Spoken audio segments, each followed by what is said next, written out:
Hello guys, thank you so much for more than 500 views on my first video, as well as 11 subscribers. I appreciate that a lot. Today is a story I wrote myself again. Also make sure to watch my previous Reddit stories video. I hope you like this one too. Make sure to watch till the end. I took a job cleaning up crime scenes. There's one house I'll never forget. I didn't take the job because I had a strong stomach. I took it because I was desperate. Divorced, broke, sleeping in my car in the middle of a Michigan winter. When the ad said, "One crime scene cleanup, $300 per hour," I didn't blink. Just called the number, showed up, and lied through my teeth about having prior experience. No interview, no background check. Just a stiff-looking guy in an old Crown Vic who handed me a black jumpsuit and told me, "We go where we're told. Don't ask questions." The first couple jobs were rough. Blood in bathtubs, brain matter on walls, a corpse liquefied into a lazy boy, but I pushed through it. You can disassociate after a while, you know, make it routine. Wipe, scrape, bleach, bag. You stop seeing the human in it. But the house on Ashcroft Lane, I still wake up gagging from the smell. It wasn't on the schedule. Dispatch just called while we were cleaning up a heroin OD at a gas station. Said they needed one guy only for a private job. I thought it was a mistake. Why just one? Owner's request was all they said, so I went alone. The house was in the woods, way out past the edge of town. No GPS, just a set of directions handwritten on the back of a used napkin. I should have turned around when I saw that, or when I noticed that none of the windows had glass, just plywood nailed from the inside. But I didn't. The front door wasn't locked. It opened with a low groan, like the wood was trying to warn me. The inside was pitch black, and the air hit me like a wall, hot, thick, wet. It smelled like rotting meat left in a sealed trunk, not just decay, something fermenting. I stepped in and the floor sagged under my boots. The wood was soft, damp. I aimed my flashlight around, expecting blood splatter or broken glass, but there was nothing. No furniture, no pictures, no dust even. Just dark brown stains on the floor and these long black drag marks, deep grooves, like something had been pulled across the wood, or had crawled. The lines led down the hallway and disappeared around a corner. I called out, "Hello? Cleanup crew." No answer. Then I heard it. A sound I can only describe as chewing, wet, repetitive, not fast, methodical. It stopped when I moved, then resumed when I stood still. I followed the noise. The hallway walls were covered in plastic sheeting, like the kind you'd use during painting or quarantine. But it was filthy, yellowed, warped. Something had been leaking from behind it. Greasy stains shaped like hands and mouths pressed outward.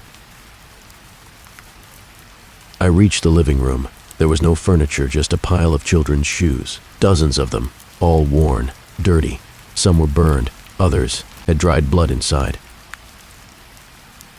I couldn't breathe. I wanted to turn around, but something made me keep walking. I told myself it was curiosity, but deep down I knew I'd been here before. Not this house, but this feeling, this wrongness. And then I heard it, a voice from upstairs, whispering my name. Not yelling, whispering, like it was right next to my ear, though the source was clearly above me. I should have left, but I didn't. The stairs creaked like they were trying to scream. Each step I took felt softer than the last, and halfway up I realized I was leaving footprints behind me, not wet ones, sticky. The flashlight flickered as I reached the top. The chewing sound had stopped, but something else had taken its place. A faint giggling, high-pitched, rhythmic, like a child, or what someone wanted me to think was a child. I turned left.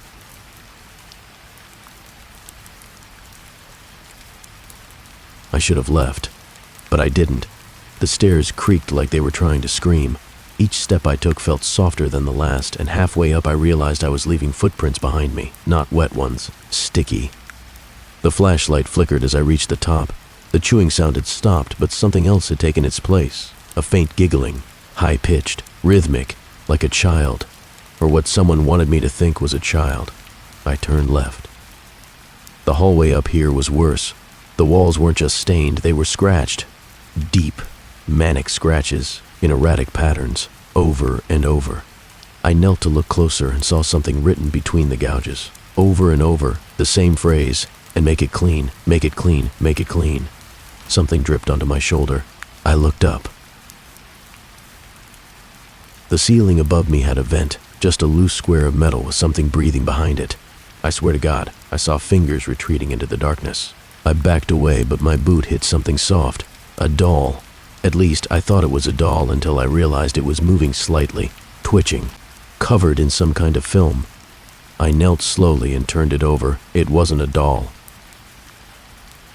It was a mummified infant, mouth stitched shut with red thread, eyes wide open and filled with milk-white resin, like someone had tried to preserve the expression of terror for eternity.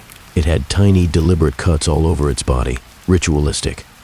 I dropped it and nearly fell down the stairs.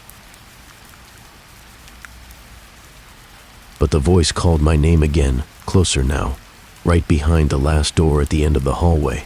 Unlike the rest of the house, this door was pristine, white, no scratches, not a speck of dust. Something about it felt wrong in a deeper way, like it had been painted with silence.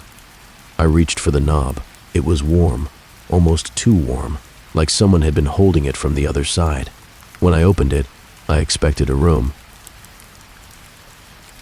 Instead, I found stairs leading downward, spiral stone stairs, like in a medieval basement.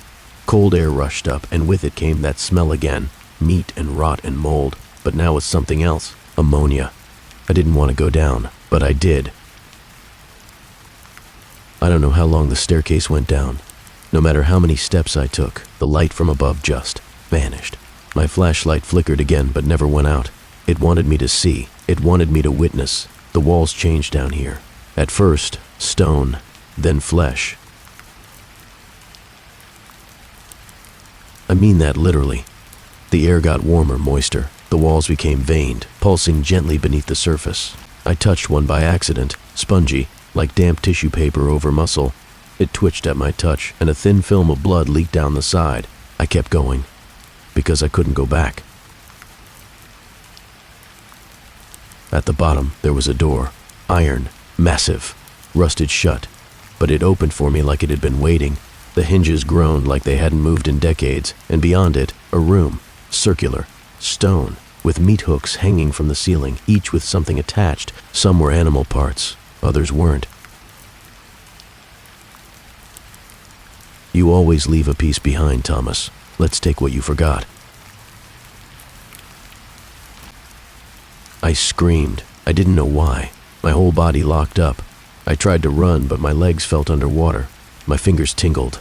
I was going to pass out, and then I saw myself, standing across the room, wearing my uniform, holding my flashlight, staring right at me. But the face wasn't quite right. The skin around the eyes was sagging. The lips were stitched, just like the doll upstairs. When it opened its mouth, I heard all the other voices I'd ever ignored. The dead ones, the overdosed kid in the gas station, the old woman whose face was eaten by her cats, the baby in the microwave, the man who shot himself mid-laugh. All their screams came out at once, and then it ran at me. I don't remember what happened next. I woke up outside the house, covered in black sludge, teeth missing, hands bleeding. My cleanup van was gone. My phone melted, my name tattooed in my own handwriting across my chest. I reported it. No record of the address, no company matching the dispatcher, no work history under my name. Not anymore. I tried to forget.